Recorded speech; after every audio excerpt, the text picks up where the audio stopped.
کے حوالے سے کہ اونٹ اور گائے نر مادہ دونوں میں 7 حصے ہیں.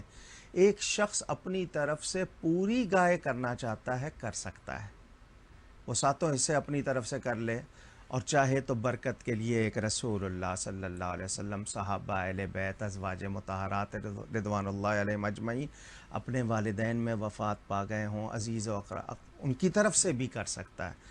حضرت علی کرم اللہ تعالی وجہ الکریم ہر سال نبی پاک کی طرف سے کیا کرتے تھے صلی اللہ علیہ وسلم، تو سعادت بھی ہے.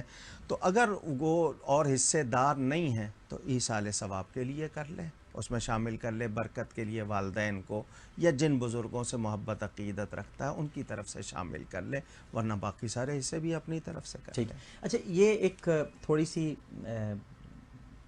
ایک شک ہے، اور یہ میں نے بھی تھوڑی دیر پہلے علامہ لیاقت اظہری صاحب اور مفتی عبدالحمید ربانی صاحب تھے، ان سے بھی پوچھا تھا.